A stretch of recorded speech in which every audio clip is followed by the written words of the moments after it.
신학생으로 신천지에 빠졌다가 극적으로 탈출한 후에 지금은 이단에 빠진 사람을 구출하는 그런 사역자가 있습니다. 김강림 전도사라고. 그런데 이 친구가 하는 말이 한국교회 성도들은 2번만 질문 받으면 다 넘어간답니다. 첫 번째 질문, 구원 받으셨나요? 네, 교회 오래 다녔으니까. 구원 받으신 증거가 있으신가요? 벙어리. 그 한마디로 한국교회 많은 성도들이 얼마나 교리적으로 준비가 안 됐는지 한 방에 넘어간답니다. 성경에는 근본적인 죄와 그리고 그 죄의 결과로 나타난 범죄들이 있습니다.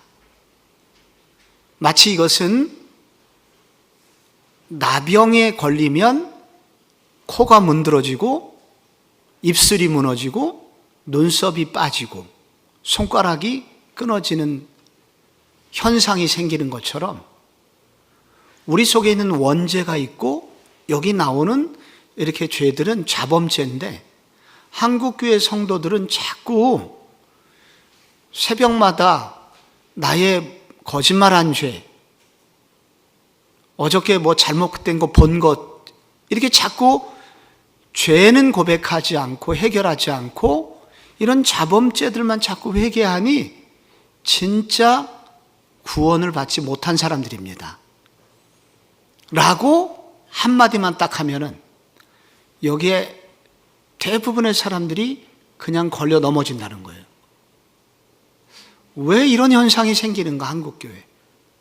여러분, 한국교회가 세계가 자랑하는 일이 굉장히 많은데 그 중에 세계를 깜짝 놀라게 하는 이단들이 한국교회에 우글우글합니다. 미국에도 있고 영국에도 일부 이단이 있지만은 한국교회만큼 이단이 많은 곳이 없어요. 그리고 잘 넘어가요.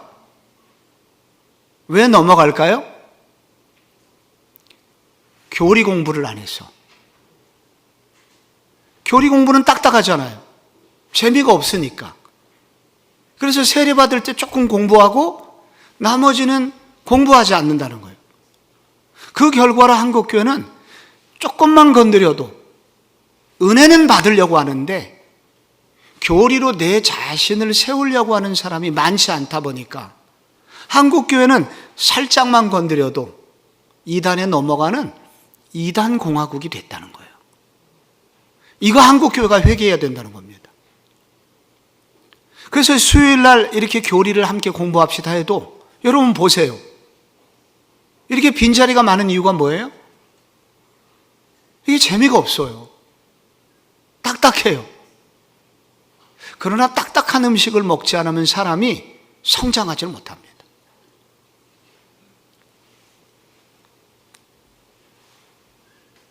우리는 하나님과 우리 사이에 넘을 수 없는 강이 있다.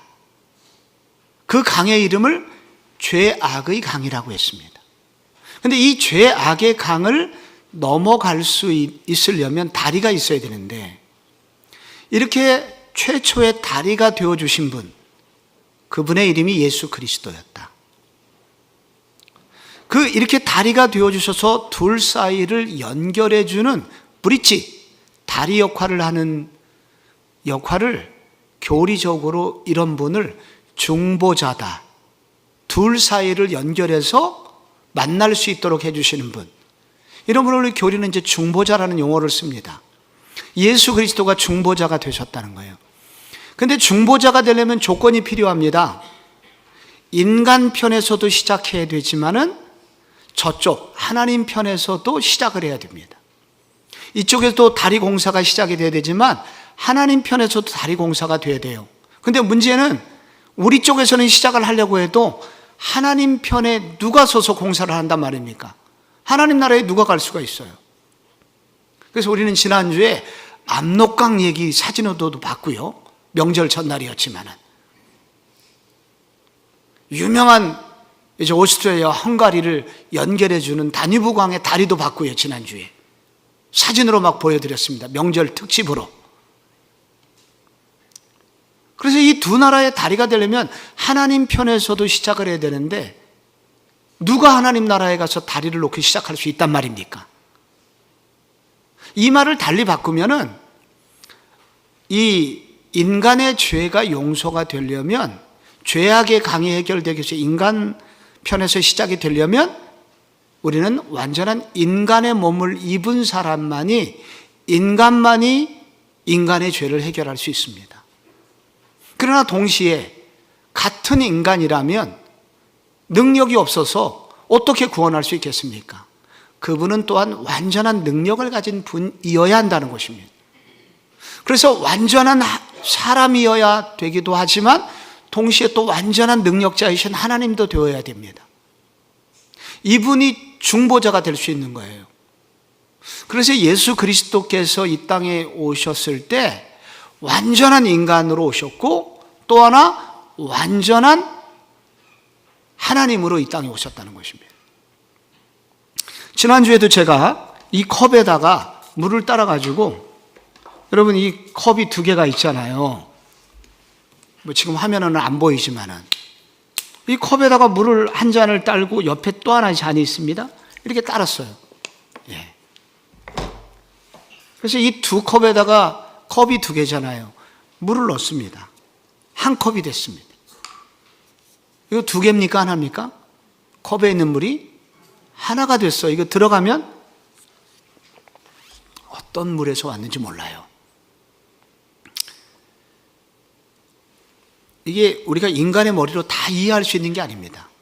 예수 그리스도 그분이 완전한 하나님이시고 완전한 인간이시다 하는 것을 인간의 이성으로 다 이해할 수 없는 얘기 많아요, 이해가. 그래서 하나님이, 우리는 과학의 사고를 배웠고 어렸을 때부터 산수를 배워서 하나 더하기 하나 하면 둘이 되어야 된다, 이렇게 일반적으로 생각하지만 이와 같은 하나 더하기 하나 해서 하나가 되는 예가 많아요. 이런 역설들이 많습니다. 하나님의 아들 예수 그리스도는 완전한 하나님, 그러니까 100% 하나님, 완전한 사람, 100% 인간이었다 하는 것을 성경은 계속 주장합니다. 예수님이 완전한 인간으로 오셨어야 우리의 죄를 그분이 대신 담당할 수 있는 거예요. 죽어주실 수 있는 거예요. 그래서 이 기독교에서 포기될 수 없는 것은 하나님의 아들 예수님이 완전한 인간으로 이 땅에 오셨다는 것을 우리가 알아야 된다는 것입니다. 근데 우리는 알긴 하죠. 예수님이 인간의 몸을 입고 이렇게 태어나셨어요. 베들레헴에서, 말구유에서 태어나셨어요 라고 잠깐 감동은 하긴 하지만 누가 살짝만 이거를 뒤집는 이론을 말하면 정말 그런가? 흔들려요. 대표적으로 이것을 이 성육신이라고 하는데, 인간의 몸을 예수님이 입고 오셨잖아요. 이걸 성육신이라고 그래요. 이 성육신을 우리가 믿어야 되는데 이런 성육신을 흔들어대는 이론들이 과거에는 많이 있었습니다. 근데 왜 이런 이론들이 나오냐면은 거룩하신 하나님이 어떻게 이 하나님께서 이런 지저분하고 제한된 인간의 몸을 입으실 수 있는가? 이걸 믿겨지시는가 당신은? 이렇게 질문만 딱 해도 많은 사람이 흔들렸어요. 1세기에. 지금도 흔들려요. 우리가 생각을 별로 안 해서 그렇지, 아니 거룩하신 하나님이 인간의 몸을 입고 이 땅에 왔다고? 이렇게 지저분하고 연약한 몸을 하나님이, 그게 말이 되는가? 지금 한 번만 생각해 보세요. 이게 말이 되는지. 이 거룩하신 하나님이 어떻게 인간의 몸을 입고 왔어요? 인간의 몸을 입고 온 순간 이게 하나님이에요? 사람이지? 그래서 이러한 단순한 질문에 대답하려는 몇 가지 이론들이 있었습니다. 대표적인 이론들이 있었어요. 그래서 예수님이 육체를 입고 이 땅에 오셨다는 것이 쉽게 믿겨지지가 않는 거예요. 여러분은 정말 믿겨지시나요? 우리가 지금 성경에 지금 오랫동안 교회를 다녀서 심시되고 그러려니 하고 하니까 예수님이 육신을 입고 이 땅에 오셨어, 이렇게 생각할 수 있지만은 이단들이 살짝만, 혹은 대학의 교수님이 살짝만 꽈서, 야, 너 이 과학의 시대에 그 하나님이라는 사람이 사람으로 태어났어? 너 그걸 믿어? 너 정신 있는 거야, 없는 거야? 여러분, 대학의 물리학 교수가, PhD가 한마디만 해보세요. 학생들은 다 내가 미쳤지, 이렇게 생각한단 말이죠. 그래서 이런 이론들이 과거에도 그 많은 순진한 그 1세기의 성도들도 마구 흔들리기 시작했던 것입니다. 그 대표적인 그걸 이단이라고 하는데, 그리스도의 성육신을 부인하는 그런 흔들어대는 이단들이 있었는데, 그 대표적인 이단의 한 사람은 이게 도케티즘이라고 발음하기도 하고 도세티즘이라고 발음하기도 하는데, 이 도케티즘, 이 사람들은 뭐냐면, 이 사람들이 만들어낸 의견이 뭐냐면 가현설이라는 이론이었습니다. 가현설은 뭐냐면, 예수님께서 오신 것은 가짜예요. 가짜로 현현하신 거다. 짜가가 임하신 거고 진짜는 아니었다. 그래서 그리스도가 이 땅에 육신을 입고 오신 것은 우리가 육신으로 이렇게 육신처럼 보여서 그렇지 그것은 진짜는 아니었다. 그래서 이 도케티즘이 만들어낸 이론은 바로 가현설이라는 이단이었습니다. 그렇게 보였을 뿐이지 실제는 아니었다. 그게 바로 가현설이라는 이단이었어요. 이게 도케티즘을 주장하는 사람들의 이론이었습니다. 또 이런 이단이 있었어요. 말시온이라는 이단이 있었는데, 말시온주의자들은 뭐냐면, 그리스도가 오시긴 오셨는데 그리스도의 몸은 환영이다, 환상의 몸을 입고 오신 거다, 진짜는 아니었다, 이렇게 말하는 사람이 있었습니다. 또 AD 200년대 전후에서 마니교라는 종교가 있는데, 이게 페르시아에서 생긴 배화교, 불을 섬기는 종교인데, 이게 기독교적인 내용이 거기 가미가 되어 있거든요. 여기 창시자인 만이라는 사람이 있었는데, 이 사람은 그리스도가 이 땅에 몸을 입고 오긴 왔는데 그 몸은 우리의 몸이 아니라 천상의 몸, 특별한 몸이었다. 그래서 우리 육신의 몸과는 상관이 없다 라고 주장을 했습니다. 목사님이 이 흥미없는 얘기를 언제까지 계속 들어야 됩니까? 이건 다 소위 말해서 영지주의의 정신 때문에 생긴 건데, 영지주의라는 거는 우리 계속 들었죠? 영은 선하지만 1세기에 대부분의 사람들이 어떻게 생겼냐면, 이 영지주의라는 거는 이원론인데, 이원론은 뭐냐면 영은 선하고 육체는 악하다는 뿌리 깊은 생각이 있었어요. 우리 조선시대에 학문하는 사람은 거룩한 사람이고 땅 파먹고 일하는 사람은 저급한 사람으로 생각했죠. 그래서 산업공상이 생겼잖아요. 우리 계급이 생겼단 말이에요. 근데 1세기를 지배하던 이론은 뭐냐면, 영적인 것은 거룩한 것이지만 육적인 것은 악한 것이요, 영지주의, 뿌리 깊은 생각이 있었습니다. 그런 생각이 있다 보니까 바로 가현설도 나오고, 그리스도의 몸이 환영이었고 혹은 천상의 몸을 입은 거야 라는 이론들이 득세를 하게 된 거예요. 이렇게 얘기를 듣자마자 성도들이 정말 그럴듯한 얘기예요, 그걸 진짜로 받아들이는 사람이 많았습니다. 그런데 여러분, 이와 같은 이론의 종착점은 결국 뭐냐면, 그리스도의 성육신을 부인하는 것이고, 첫째, 그 결과로 자연스럽게 그리스도의 죽으심과 부활도 가짜라는 것. 여기에 도달하게 되는 거예요.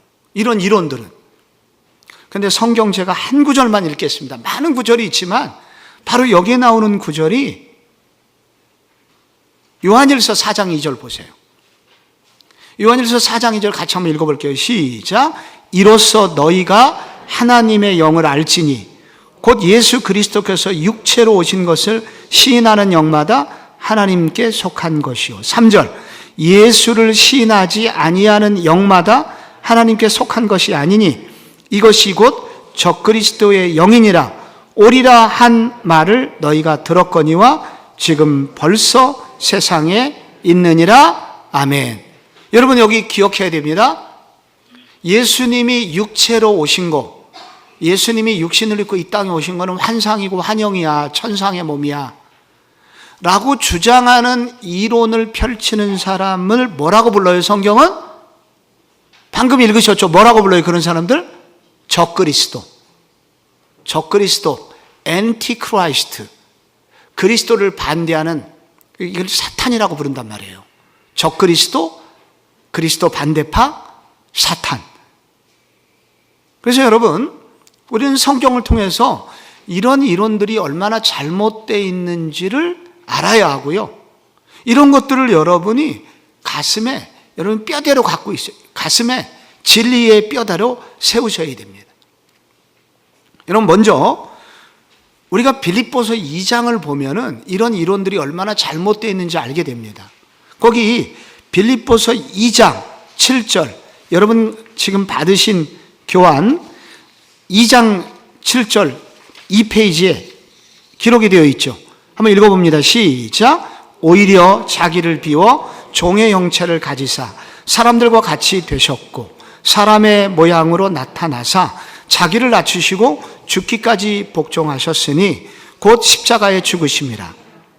이러므로 하나님이 그를 지극히 높여 모든 이름 위에 뛰어난 이름을 주사. 여러분 여기 사람들과 같이 되셨고, 여기에다 밑줄 그으셔야 되고, 자기를 비워, 그 앞에 비우다라는 그 부분의 밑줄도 그어보십시오.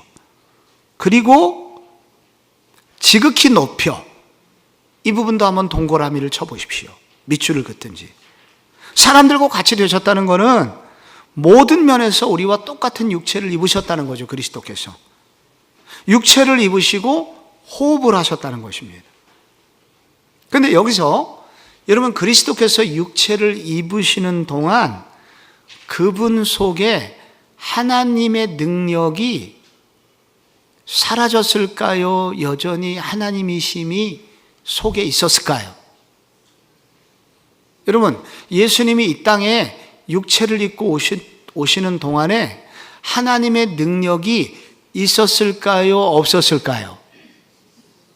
잘 모르겠죠. 이것도 단순한 질문인데, 여러분 그리스도께서 사람의 몸을 입고 이 땅에 오셨을 때, 지상에서 사역하셨을 때, 여러분 그분이 죽은 자를 향하여 명령을 내렸을 때 나사로야 나오너라 하니까 죽은 나사로가 4일 만에 시체가 일어나서 나왔잖아요.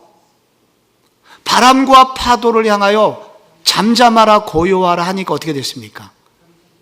잠잠해졌잖아요. 이것은 누구만 할 수 있다? 하나님만.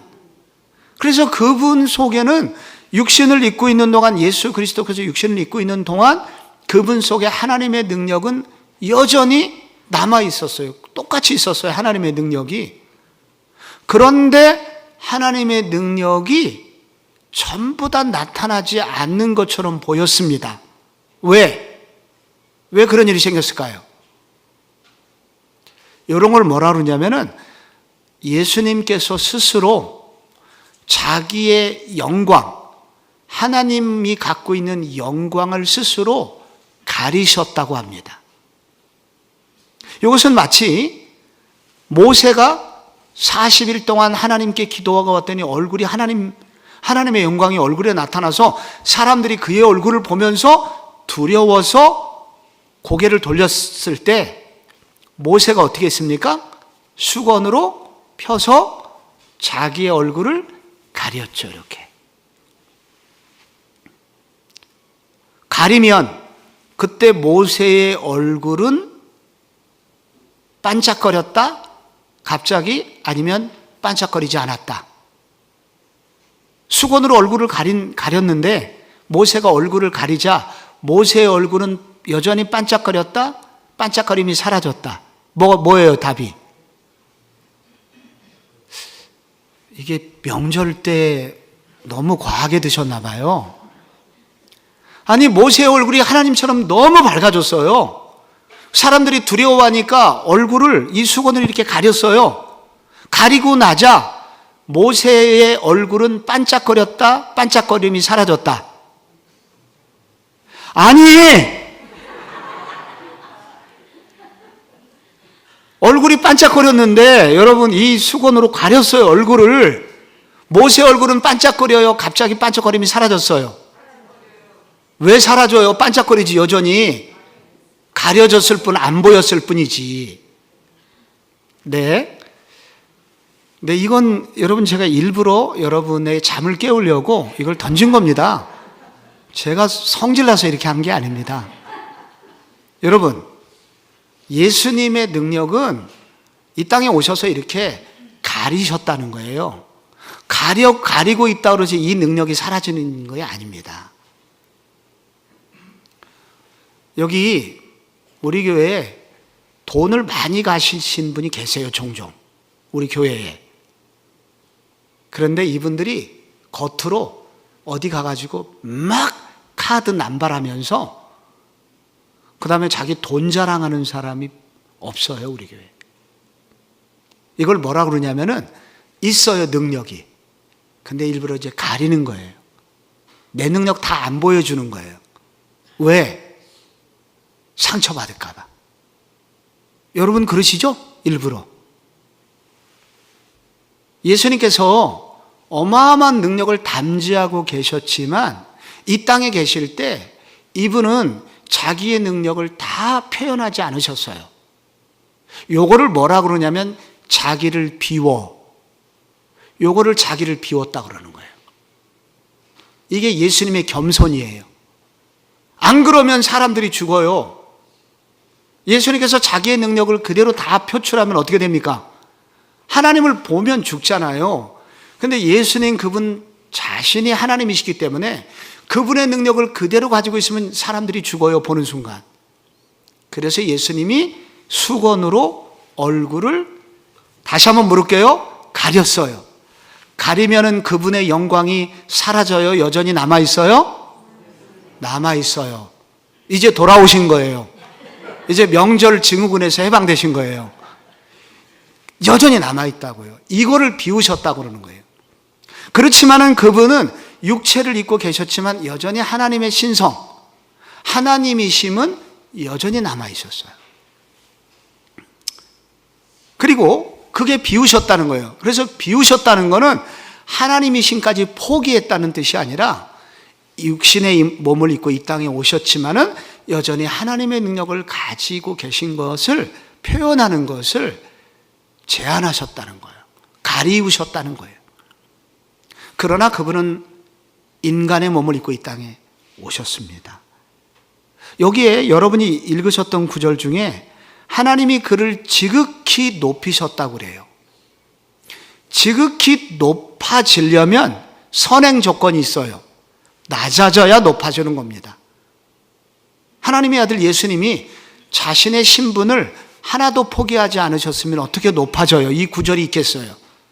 그분이 지극히 낮아져 육신의 몸을 입은 적이 있기 때문에 다시 그분은 높아질 수 있다는 것입니다.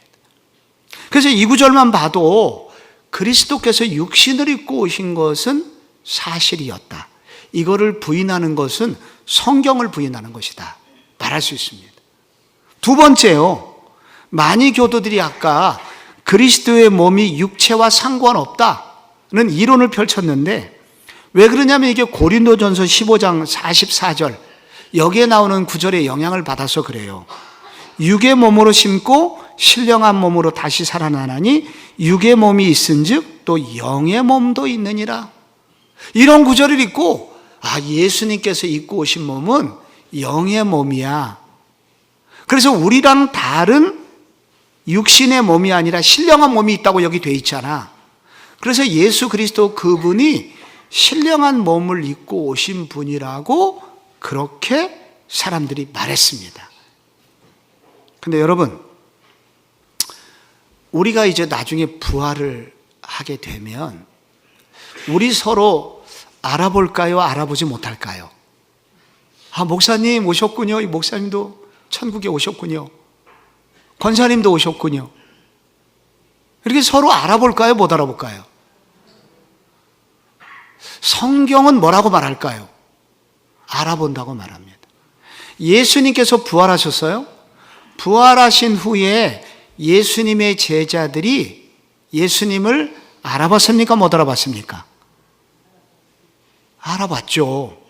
알아보고 심지어 예수님께서 구워주시는, 부활하신 예수님께서 구워주시는 떡과 물고기를 베드로가 받아 먹었어요. 부활하신 예수님을 알아봤습니다. 처음에는 못 알아봤어요. 너무 영광스러워서. 그런데 이후에 눈을 제대로 뜨고 보니까 부활하신 예수님, 예수님이셨어. 갈릴리 바다에서 예전에 우리에게 물고기 배 오른편에 그물을 던져라 하셨던 그분이셨어. 이렇게 좀 알아보게 되었단 말이죠. 누가복음 16장에 부자와 거지 나사로의 비유가 있습니다. 거지 나사로가 죽어서 천국에 갔습니다. 성경적 표현은 아브라함의 품에 안겼다고 그랬죠. 자, 부자도 죽었는데 보니까 지옥에 갔어요. 그런데 여러분, 이때 부자, 죽어서 지옥을 간 부자가 나사로를 알아봤을까요? 못 알아봤을까요? 성경에 보니까 알아봤어요. 저 나사로처럼 제발 좀 저도 침 한 방울만 좀 저한테 좀 보내주셔서 이 뜨거움을 면하게 해주소서 라고 얘기했죠. 성경은 우리가 죽음 이후에 부활하게 되는데, 부활하면 사라지는 게 아닙니다. 이거 우리 몸이 변화되는 걸 뭐라고 그러냐면 부활체라고 그래요. 부활체. 부활해서 새롭게 되는 몸을 입게 되는데, 그렇다고 해서 인간의 형상, 우리가 갖고 있었던 어떤 이미지가 다 사라지는 것이 아니다. 남아있다는 것입니다. 그래서 예수님이 신령한 몸을 입었어요. 부활체의 모습으로 부활하신 이후에 바뀐 건 사실입니다. 이 땅에 계실 때와 같은 몸은 아니었지만, 그러나 그 인간의 모습을 담지하고 계셨어요. 여전히 형상을 담지하고 계셨어요.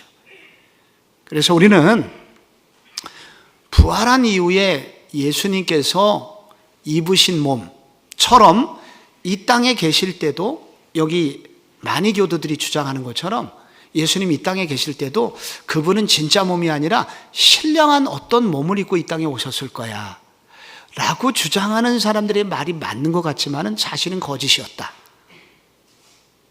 예수님은 실제로 이 땅에 육신의 몸을 입고 오셨었고, 부활하신 이후에 신령한 몸으로 바뀌셨으나 그 신령한 몸, 여기 고린도전서 15장의 얘기는 우리가 믿는 사람이 죽은 이후에는 부활이 있다는 것과 부활한 이후에 신령한 몸으로 바뀐다는 것을 강조하고 있는 구절이거든요.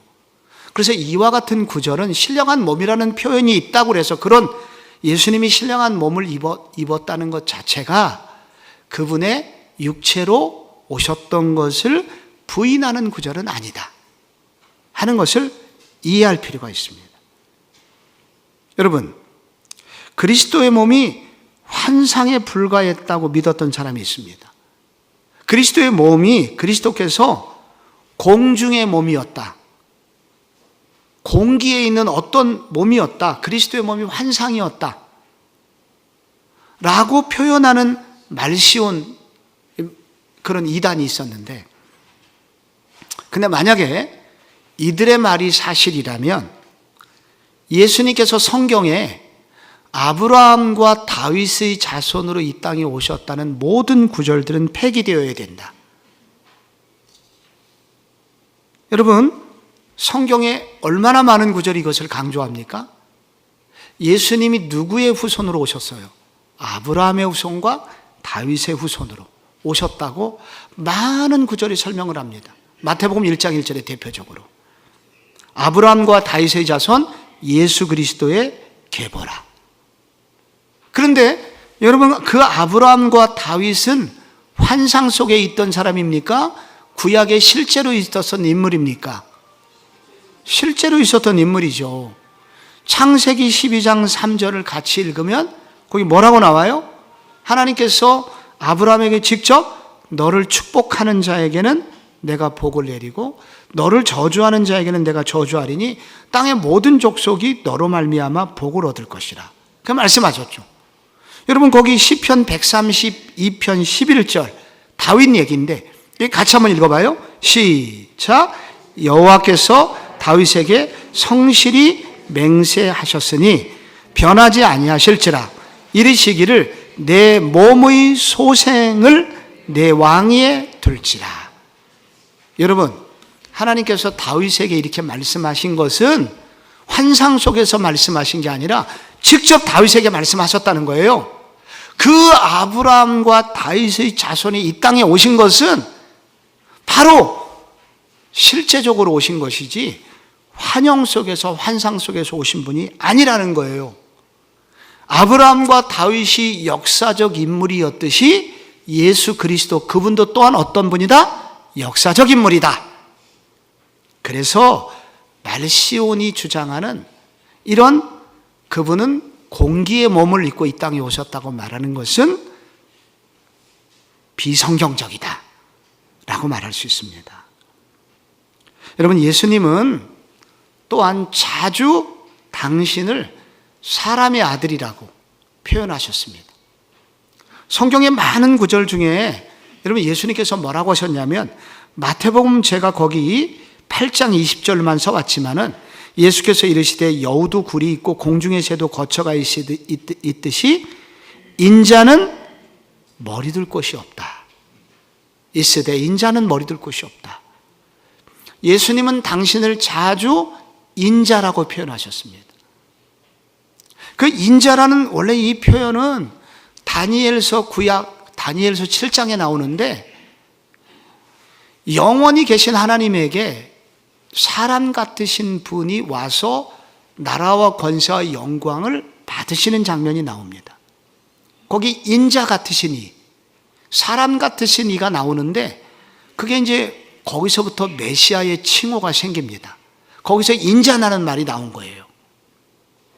그런데 여러분, 이 인자라는 말을 예수님께서 거기도 나오고 여기도 사용하셨는데 이 말은 무슨 말이냐면 메시아 그분 자체가 구약에서도 다니엘이 환상을 보니까 꼭 누구와 닮았냐면 하나님이신데 사람을 닮으셨다는 거예요.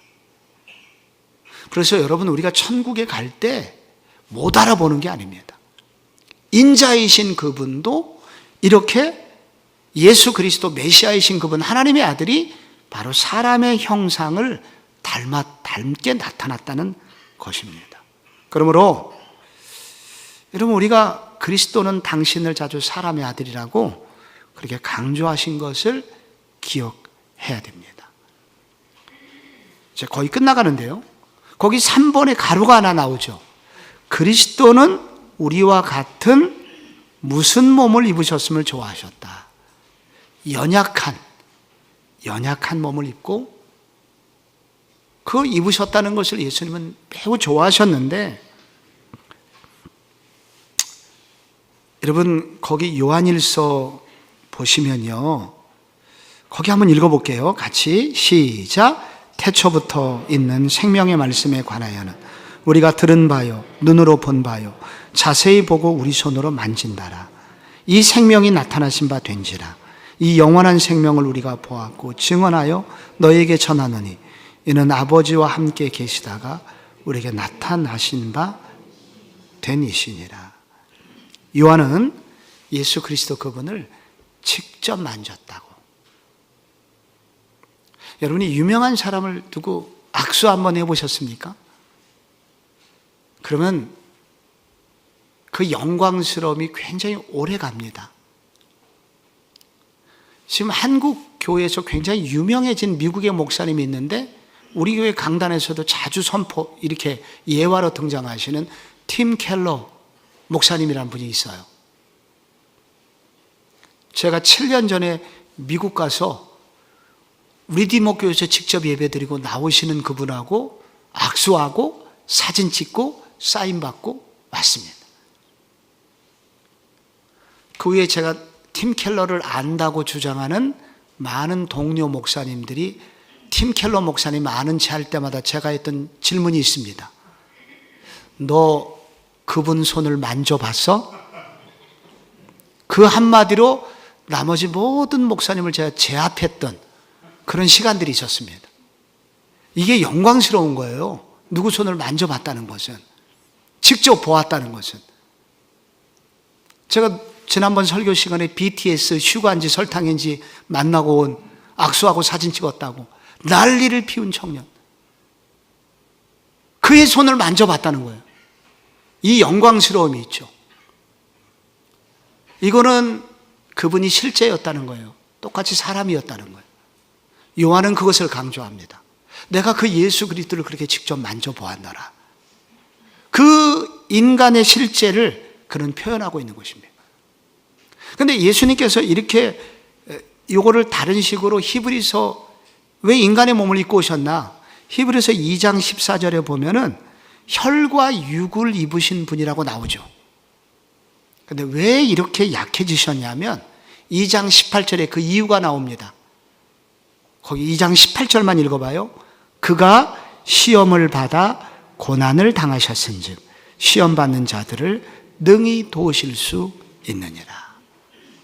그분은 한결같이 우리와 똑같이 되시고, 그리고 똑같이 시험을 받으심으로 시험을 당하는 연약한 우리들을 능히 도우시기 위해서 그렇게 하셨다는 것입니다. 여러분, 사람들이 정말 믿을 수 없어서, 이거는 믿음으로밖에, 성령께서밖에 믿을 수 있게 해주시지 않으면 믿을 수 없는 게 예수님이 동정녀 마리아로부터 태어났다는 것입니다. 그래서 동정녀 마리아로부터 나셨다는 것을 비판하면서 예수님의 실제 육체로 오신 것을 부인하는 사람들이 또 있어요. 성경을 보면요, 마리아가 임신한 아이는 실제였을까요? 가상의 아이였을까요? 실제였습니다. 왜 실제였냐면 누가복음 1장 42절을 보십시오. 마리아, 여러분 여기 보면은 마리아하고 엘리사벳이 만나잖아요. 엘리사벳이 뭐라고 그래요? 큰 소리로 불러 이르되 여자 중에 내가 복이 있으면 내 태중의 아이도 복이 있도다. 분명히 임신해서 이 태중에 아이가 발로 차는 것을 듣는 거예요. 그래서 이 태중의 아이, 이 아이는 환상이 아니라 실제 임신을 한 것입니다. 그리고 이렇게 처녀의 몸에서, 동정녀의 몸에서 태어날 것을 여러분 이사야 선지자는 오래전에 예언을 했죠. 그게 여러분 마지막 페이지에 나오는 이사야 7장 14절입니다. 보라, 처녀가 잉태하여 아들을 낳으리니 그 이름을 임마누엘이라 하리라. 이제 결론인데요, 왜 그러셨을까요? 예수님은 왜 이렇게 집요하게 인간의 몸을 입고 이 땅에 오셨을까요? 여러 가지 설명을 했습니다. 완전한 인간의 몸을 입고 오셔야 우리의 죄를, 인간이 지은 죄를 대신 담당할 수 있으며, 그리고 죄의 값은 사망이라 죽어야 되는데 하나님은 절대 죽으실 수 없기 때문에, 그래서 그분은 죽으시기 위해서, 죽을 수 있는 몸이 되기 위해서 완전한 인간이 되시기로 작정하셨고 죽으셨다는 거예요. 왜 그렇게 죽으셨을까요? 왜 인간으로 오셔서 그렇게 죽으실 수밖에 없었을까요? 그분의 한 가지 염원이 성경에 기록이 되어 있어요. 그게 요한복음 17장 19절입니다. 같이 읽어봐요. 시작. 또 그들을 위하여 내가 나를 거룩하게 하오니 이는 그들도 진리로 거룩함을 얻게 하려 함이니이다.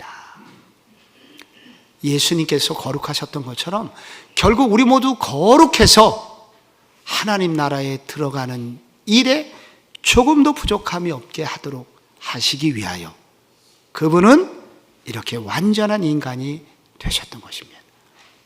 그래서 기독교 강요 2권 13장 4절에 마지막 부분에 켈빈은 이렇게 이런 부분을 자기가 정리하다가 마지막으로 그는 이렇게 고백합니다.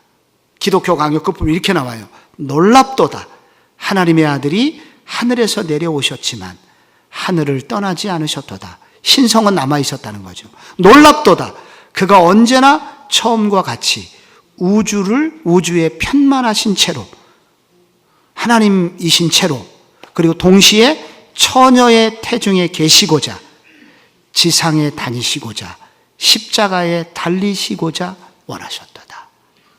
하나님이신 그분이 바로 이렇게 어린아이의 모습으로 지상의 어린아이로 달리고 넘어지시고 그리고 결국 십자가에서 죽임을 당하셨다는 것입니다. 이분이 바로 우리의 구주가 되십니다.